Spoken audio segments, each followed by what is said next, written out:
पाटलिपुत्र में अब तक आपने देखा, लालू प्रसाद यादव के घटते जनाधार के बावजूद नीतीश कुमार को बिहार को विश्वास दिलाने में वक्त लग गया। नीतीश की 3 चुनावी कोशिशों के बाद आखिरकार साल 2005 में लालू राबड़ी शासन का अंत हुआ और बीजेपी जेडीयू गठबंधन की सरकार बिहार में काबिज हुई। मुख्यमंत्री के तौर पर नीतीश कुमार ने बहुत जल्दी सुशासन कुमार की उपाधि हासिल कर ली।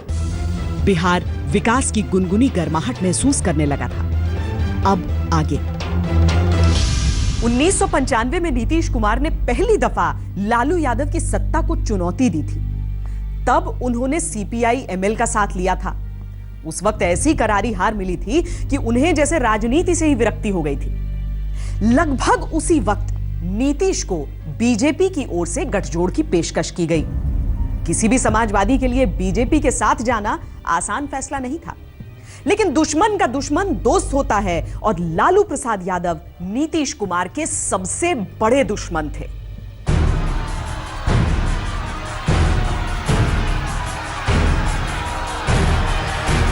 जब 2002 में गुजरात में दंगे हुए, तब नीतीश कुमार केंद्र की एनडीए सरकार में मंत्री थे। नीतीश को उस वक्त अपनी सामाजिक विचारधारा के नाते गुजरात दंगों पर कठोर सवालों का सामना करना पड़ता था। नीतीश की दलील थी कि मैं मोदी सरकार का नहीं, वाजपेयी मंत्रिमंडल का हिस्सा हूं। लेकिन जब एक दफा 2003 में उन्हें गुजरात में नरेंद्र मोदी के साथ मंच साझा करना पड़ा, तो उन्होंने तारीफों के पुल बांध दिए। बोलने के लिए जगह थी, एक ही जगह ये थोड़ी खैरियत है भाई, काम कर रहा इसके लिए नरेंद्र भाई की मदद लेनी पड़ती। वैसे मुझको पूरी उम्मीद है बहुत दिन गुजरात के दायरे में सिमट कर नरेंद्र भाई नहीं रहेंगे, देश को इनकी सेवाएं मिलेंगी। वास्तव में नीतीश मोदी के कायल नहीं थे, पर लालू को उखाड़ फेंकने की जरूरत कुछ ऐसी थी कि बीजेपी में, नरेंद्र मोदी में उस वक्त उन्हें कुछ भी बुरा नहीं दिख रहा था। हम उनके साथ थे, तो जो मुद्दे हैं विवादास्पद, वो 307, कॉमन सिविल कोड और मंदिर मस्जिद, ये तीनों परे किए थे आडवाणी जी अटल जी के साथ जो बात हुई थी, जब वो रोज ही धर्म के आधार पर कोई ना कोई मुद्दा बनाते हैं। श्री लालू यादव जी के नेतृत्व में बिहार में जो जनता दल चल रहा था, उसको व्यक्तिगत कारणों के चलते कई हिस्सों में बंटना पड़ा और भारतीय जनता पार्टी भी उस समय आइसोलेट हो चुकी थी। बाबरी के डिमोलिशन के बाद भाजपा को भी मित्रों की जरूरत थी अपनी अस्पृश्यता समाप्त करने के लिए, और जॉर्ज फर्नांडिस और नीतीश कुमार की समता पार्टी को भी आवश्यकता थी किसी पॉलिटिकल आउटफिट की। खैर, ये साझेदारी चलती रही, फलती फूलती रही। कई राजनीतिक विश्लेषक तो इसे नैसर्गिक गठबंधन मानते थे। बीजेपी ने भी नीतीश से अच्छी दोस्ती निभाई। जब 2005 में गठबंधन का सीएम उम्मीदवार घोषित करने की बारी आई, तो नीतीश को अटल बिहारी वाजपेयी, अरुण जेटली, प्रमोद महाजन सबका समर्थन मिला, जबकि जेडीयू ने ही उनके नाम पर आपत्ति कर दी थी। जॉर्ज में और इनमें एक तरह का मतभेद तो शुरू से रही है। अब वो कुछ लोग कुछ कह सकते हैं नीतियों की लड़ाई, कुछ ईगो। मुझे लगता है कि ये और एक साथ लोग रहते हैं तो बहुत सारी चीजें इस तरह की होती रहती हैं। जेटली ने फर्नांडिस से मुलाकात की, उन्हें समझा बुझाकर राजी कर लिया और अगले दिन जॉर्ज ने प्रेस कॉन्फ्रेंस में नीतीश के नाम पर जेडीयू की भी मुहर लगा दी। हालांकि इस घटना के बाद से नीतीश और जॉर्ज फर्नांडिस के बीच दरार गहरानी शुरू हो गई थी। नीतीश के जीवन पर एक पुस्तक अकेला आदमी में लेखक कहते हैं कि नीतीश ने छात्र रहते हुए नेता बनने की अपनी इच्छा पर कहा था, सत्ता प्राप्त करूंगा चाहे जैसे भी हो, लेकिन सत्ता लेकर अच्छा काम करूंगा। बीजेपी को साथ लेकर यह अभिलाषा 2005 में पूर्ण हो चुकी थी। अब अच्छा काम करने की बारी थी। साक्षरता से लेकर विकास तक नीतीश ने ऐसा काम किया कि प्रशंसा और पुरस्कारों की झड़ी लग गई। Politician of the year, Forbes person of the year, Gates Foundation innovation award. सत्ता के दूसरे साल में ही ये अवार्ड्स नीतीश की मेज पर सज गए।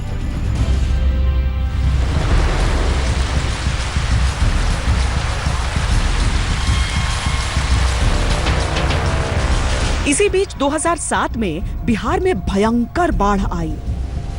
बागमती, बूढ़ी गंडक और कमला बलान ने अपने अपने तटबंध तोड़ दिए।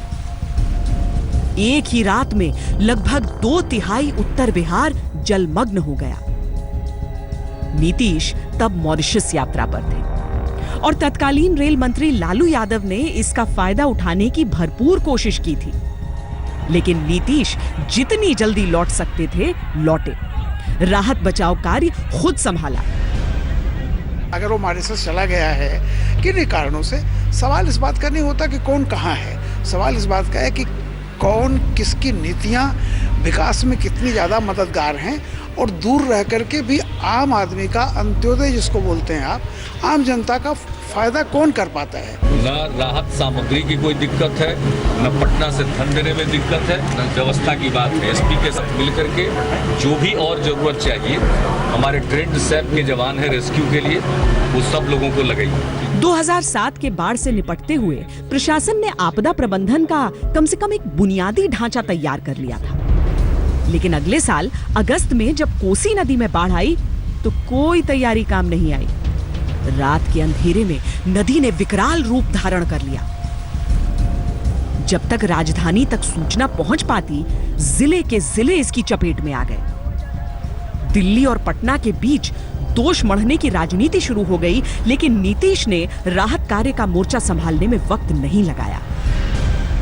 राहत और पुनर्वास के मामले में इस सरकार की परफॉर्मेंस कोई बहुत खराब पहले की सरकारों के मुकाबले मुझे नहीं लगता कि रही है। कई मामलों में इनकी परफॉर्मेंस खराब रही है, मैं मानता हूँ, कुछ एक ऐसे मामले हैं, लेकिन राहत पुनर्वास के मामले में हाल के वर्षों का मैं बता सकता हूँ कि बेहतर काम किया। बिहार में बाढ़ तो लगभग हर साल आती थी और नेपाल से संधि न होने के कारण नियंत्रण भी संभव नहीं था, लेकिन राहत कार्य का ऐसा नमूना कभी दिखा नहीं था। एक तरफ थी नीतीश की छवि जो चमक रही थी, विकास के आंकड़े जो इतरा रहे थे, लेकिन बिहार के युवा अभी भी अलग अलग राज्यों में काम की खातिर पलायन को मजबूर थे। और इसी दौरान शुरू हुआ एक ऐसा दौर जब देश के कई राज्यों में बिहारियों पर कहर टूटने लगा। यूं तो छिटपुट घटनाएं लंबे समय से चल रही थीं, लेकिन 2008 के आसपास इनमें तेजी आ गई। तब एनडीए के एक मजबूत घटक शिवसेना के सुप्रीमो बाल ठाकरे ने लेख लिखकर बिहार विरोधी भावनाओं को और भड़काया था। नीतीश विरोध तो करते थे, लेकिन गठबंधन न तोड़ने की परिपक्वता के साथ। मुंबई में एक खास विचारधारा के लोग ऐसा करते रहे और उसका नीतीश कुमार या लालू प्रसाद यादव या दूसरे और बिहार के नेताओं ने पुरजोर ढंग से विरोध किया। उस वक्त देखा जाए तो बीजेपी खामोश रह जाती थी, क्योंकि जो अटैक करने वाले लोग थे या जो इस तरह के अटैक को समर्थन देते थे मुंबई में खासकर, उनके साथ बीजेपी का अलायंस था। बड़ी बात यह है कि बदलते बिहार में धीमे धीमे पलायन भी घटने लगा। लेकिन अब नीतीश एक एक्सक्लूसिव वोट बैंक के समीकरण को तलाश चुके थे। कुर्मी कोइरी तो पहले से उनके साथ थे, बीजेपी का उच्च जाति वोट बैंक भी था, साथ ही अब मुसलमानों में पिछड़े पसमंदा को वो अपने पक्ष में संवार चुके थे। ऐसे में अपनी धर्मनिरपेक्ष छवि को लेकर नीतीश अब बहुत संवेदनशील हो गए थे। यही कारण था कि बीजेपी के साथ रहने के बावजूद वो गुजरात के तत्कालीन सीएम नरेंद्र मोदी से दूरी बनाए रखना चाहते थे।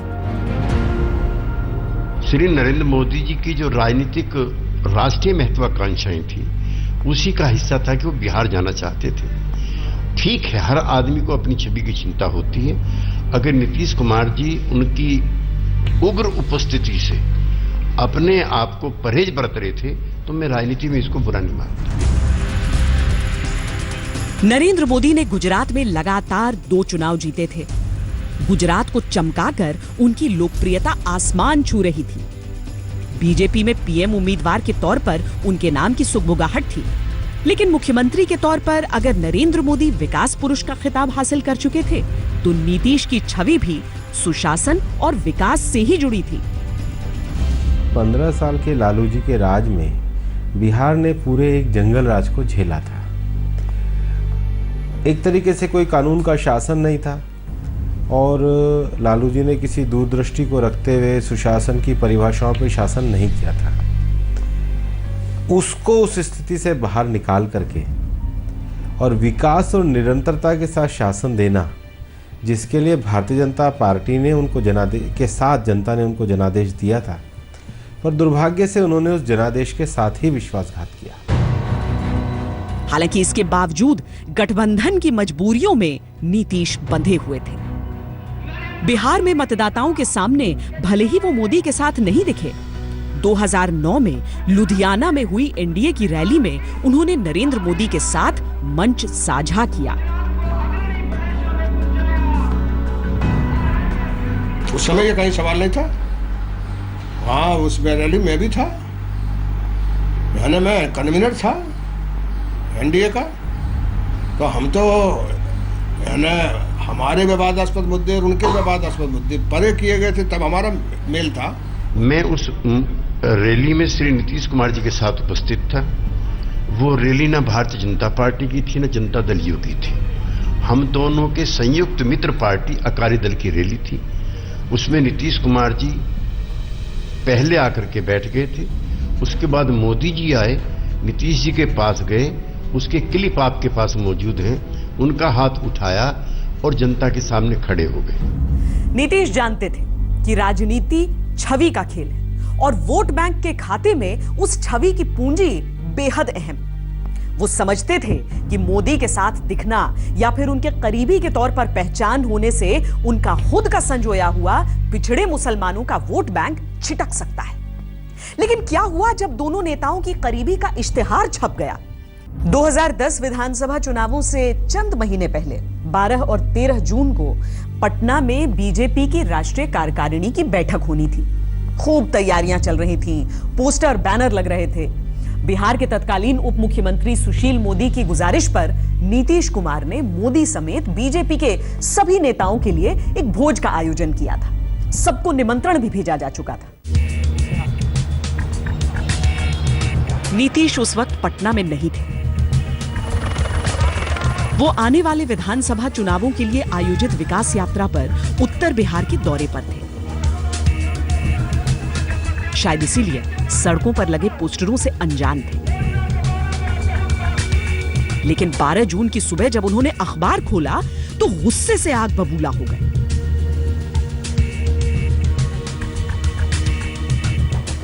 उस समय भयंकर बाढ़ बिहार में आई हुई थी और कई सौ करोड़ रुपए की मदद देश से भी और विदेश से भी कोसी की बाढ़ के नियंत्रण के लिए, लोगों के पुनर्वास के लिए मिली थी। अकेले बिहार के मुख्यमंत्री की जो मदद थी, उसके फोटो उस समय पूरे बिहार में लगे कि इस संकट की घड़ी में गुजरात आपका साथ देता है। राशि थी 5 करोड़। मैं समझता हूँ कि नीतीश कुमार जी को अगर उस वक्त खराब लगा होता तो मंच शेयर नहीं करते, उस वक्त हाथ में हाथ नहीं मिलाते। कोई किसी को जबरदस्ती कहीं हाथ न खींच के लगाया जा सकता है। और इस स्तर पे जो दो प्रदेश के चीफ मिनिस्टर हों,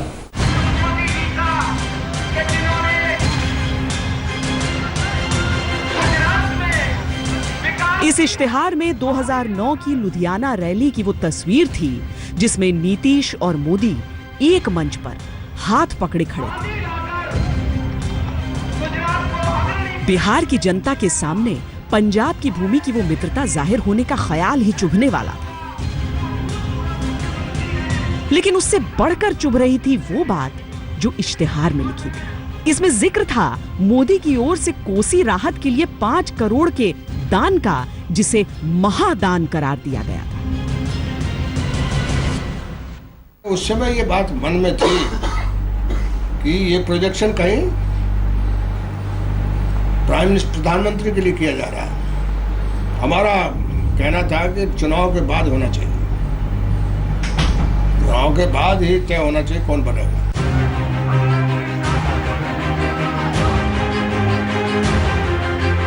नीतीश इतना तमतमाए कि फौरन फोन घुमाया, आदेश दिया कि जिस भोज का उन्होंने आयोजन किया था उसे रद्द किया जाए।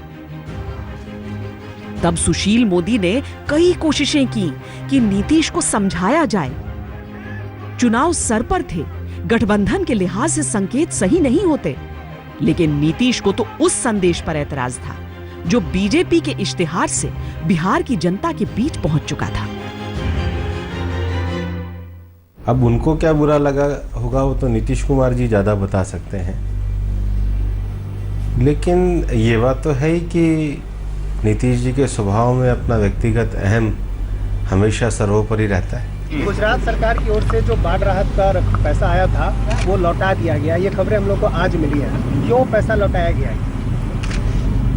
जो भी होना था पिछले शनिवार को हो गया, अब इस शनिवार को क्यों खराब कर रहे हैं आप? नहीं, क्यों?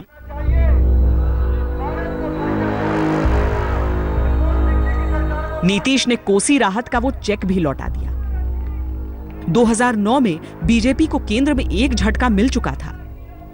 बीजेपी के वरिष्ठ नेता नहीं चाहते थे कि इश्तिहार के नाम पर एनडीए शासित एक राज्य उनके हाथ से निकल जाए, लेकिन न तो नीतीश झुकने को तैयार थे, न ही मोदी ये मान रहे थे कि पोस्टरों में कुछ गलत था। अगले दिन रैली को संबोधित करते हुए उन्होंने गुजरात के विकास और बिहार के पिछड़ेपन पर टिप्पणी कर दी।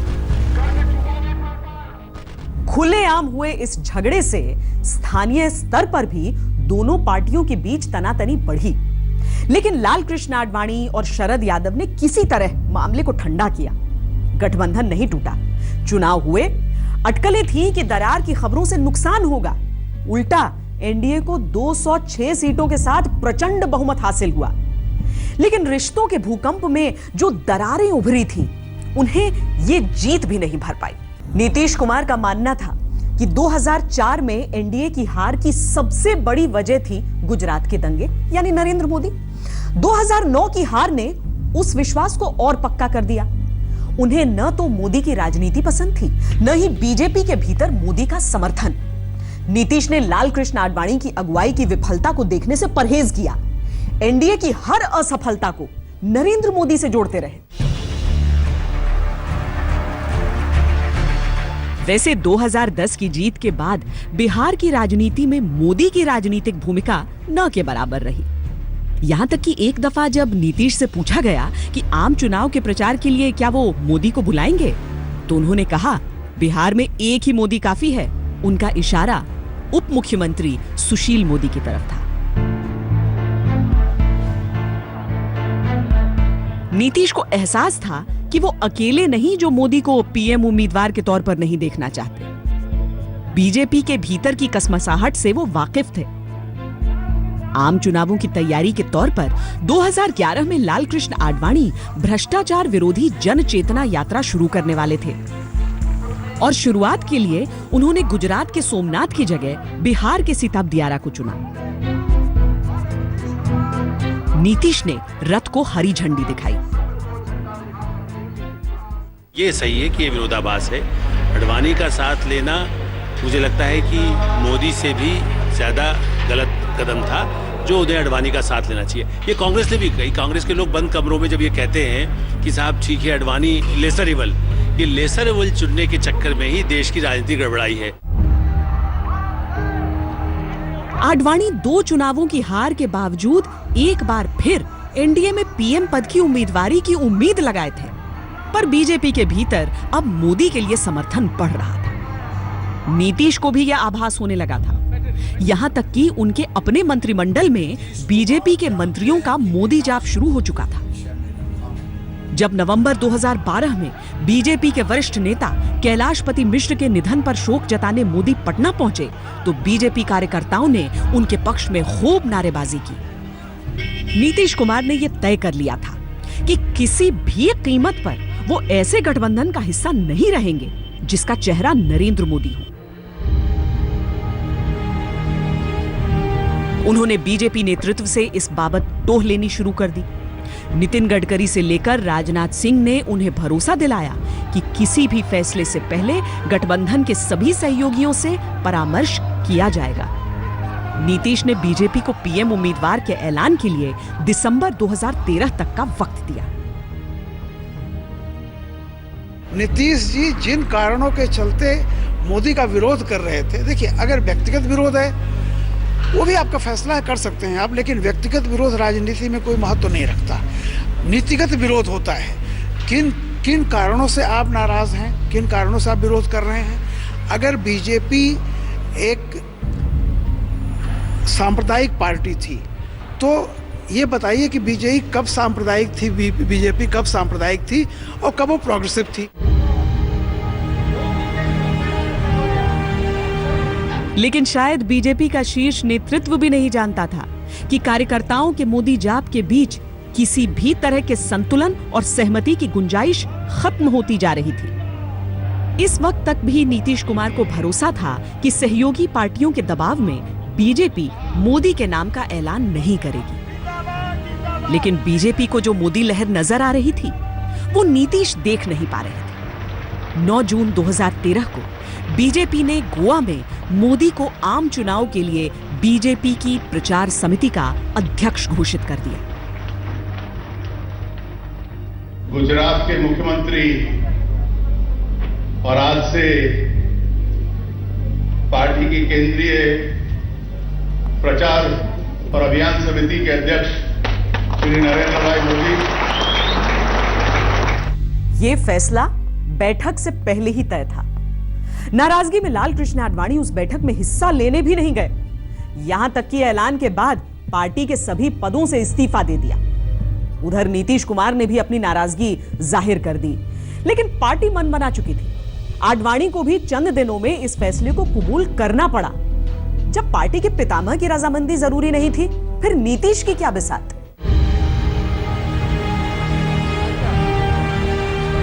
गोवा अधिवेशन की उस घोषणा के 13 दिन बाद 16 जून 2013 को नीतीश कुमार ने 17 साल पुराने रिश्ते को तोड़ दिया। आजकल जो पार्टी है, जैसे अटल अडवाणी जी के जमाने में एक विश्वास के साथ सब चलता था, आज हमको लगता है कि ये कठिन हो गया। और कठिन हो गया तो गठबंधन यारी से चलता है, दोस्ती से चलता है, वो स्थिति नहीं है। नीतीश जी जॉर्ज फर्नांडिस से अलग हुए, नीतीश जी भाजपा के गठबंधन से अलग हुए। जितनी लंबी जो फहरिस्त है, वो सारा किस प्रकार की राजनीति में अवसरवाद के लिए अपने साथियों को छोड़ना और तोड़ना, ये स्वभाव आप इस विश्लेषण से देख सकते हैं। नीतीश सीधे राजभवन पहुंचे, राज्यपाल को बता दिया कि वो 19 जून को नया विश्वास मत हासिल करेंगे, क्योंकि सभी बीजेपी मंत्रियों को वो बर्खास्त कर रहे थे और बीजेपी अब सरकार का हिस्सा नहीं थी। जो कुछ भी हमें करना पड़ा है वो सिद्धांत की खातिर करना पड़ा है, लोकतंत्र की मजबूती के लिए, और समाज सबको लेकर चलेगा। इस अवधारणा के में विश्वास रखने के कारण हम लोगों को यह निर्णय लेना पड़ा है। बीजेपी और जेडीयू 2 ऐसे साथी थे जो बिहार के विकास के साझेदार थे। अब उस विकास के श्रेय का बंटवारा शुरू हो गया। किसने किसे धोखा दिया, किसने किया विश्वासघात, ये आरोप लगने शुरू हो गए। और पिछले 7 साल में गवर्नेंस के मामले में बीजेपी ने कभी कोई बाधा उत्पन्न नहीं की, कभी कोई क्राइसिस पैदा नहीं किया, और जो कॉमन मिनिमम प्रोग्राम बना था उस पर हम लोग चलते रहे। और आज ऐसी क्या स्थिति आ गई और क्या मुद्दा आ गया, जैसे अगर आपने गठबंधन को तोड़ दिया तो बिहार की जनता बहुत दुखी है। बिहार की जनता को लगता है कि जैसे उसके साथ किसी ने बिट्रे कर दिया, किसी ने विश्वासघात कर दिया। जेडीयू के 117 विधायकों के अलावा नीतीश को समर्थन मिला 4 निर्दलीय, 4 कांग्रेस और 1 सीपीआई विधायक का। कुल 126 के साथ नीतीश ने अपनी शक्ति दिखा दी। बीजेपी के 91 विधायकों ने वॉकआउट किया और आरजेडी के 22 विधायकों समेत कुल 24 ने प्रस्ताव के खिलाफ वोट किया। जिस तरह से वक्तव्य आ रहे हैं और जो आज सदन में नारे लगे, मैंने यही पूछा है कि आप हमको मैंडेट की दुहाई दे रहे थे, तो मैंडेट क्या यही नारा लगाने के लिए मिला था 2010 में? जिनका नारा लगा रहे थे उनको बुलाया क्यों नहीं था चुनाव प्रचार में?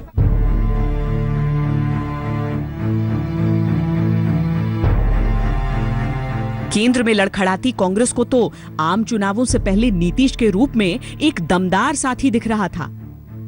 लेकिन समाजवादी नीतीश के लिए कांग्रेस का साथ लेना इतना भी सरल नहीं था। पर अब नीतीश कुमार खुलकर नरेंद्र मोदी पर निशाना साधने लगे। भारत माता की 2014 के आम चुनाव दोनों ही पार्टियों या यूं कहें कि दोनों ही नेताओं के लिए प्रतिष्ठा का प्रश्न बन गया। अब तक नीतीश कुमार ने किसी भी चुनाव में नरेंद्र मोदी को प्रचार की खातिर बिहार की धरती पर कदम नहीं रखने दिया था। अब मोदी बिहार में धड़ाधड़ रैलियां करने लगे। इस गांधी मैदान में उपस्थित इस महारैली में पधारे हुए लाखों लाखों मेरे भाइयों और बहनों, बाबू कुंवर सिंह के धरती के शत शत प्रणाम करता ने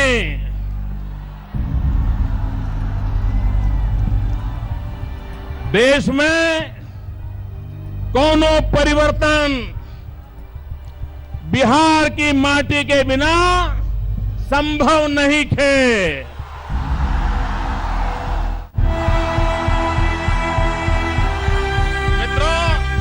यूं तो रैलियों में उमड़े जन सैलाब को दरकिनार करने की भी कोशिशें हुई, लेकिन जब नतीजे आए तो जनादेश सामने था।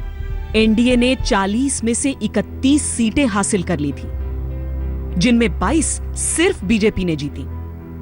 नीतीश के जेडीयू को मिली केवल 2 सीटें और आरजेडी ने हासिल किए 4। इशारा साफ था, दौर बदल चुका था, दुश्मन बदल चुका था। 15 साल पहले किसी से भी हाथ मिलाने की कीमत पर लालू को उखाड़ फेंकने के इच्छुक नीतीश के निशाने पर अब नरेंद्र मोदी थे। जिस तरह के समीकरण हैं और भारतीय जनता पार्टी से जितनी उनकी दूरी हो चुकी है, अब उनके लिए यदि एकमात्र रास्ता यही था कि सेकुलर फोर्सेस के नाम पर लालू के साथ समझौता करें। दोस्ती भी हमने उनकी देखी है और दुश्मनी भी।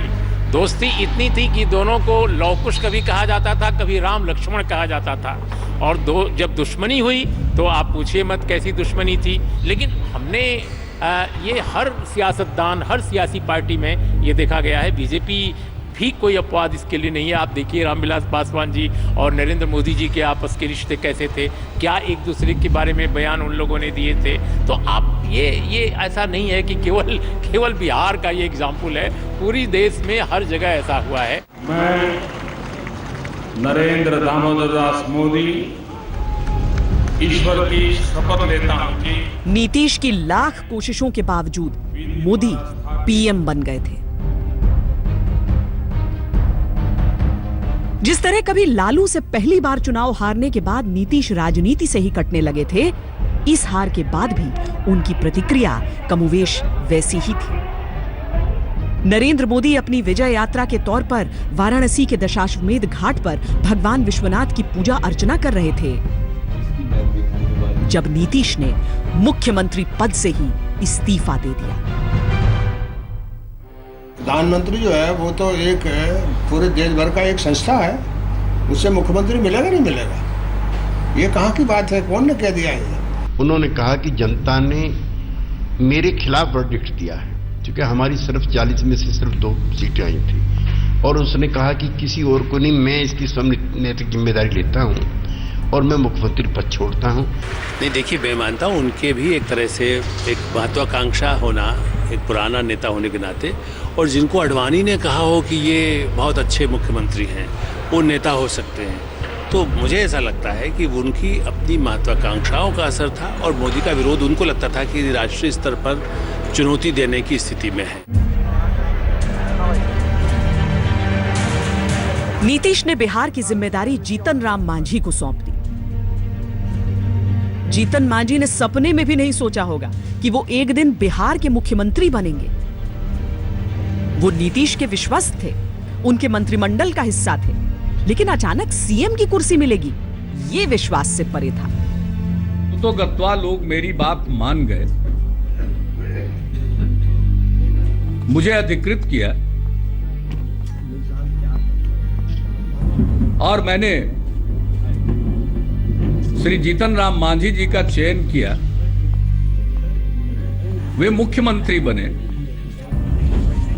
और हम सब लोगों ने पूरा का पूरा सहयोग किया।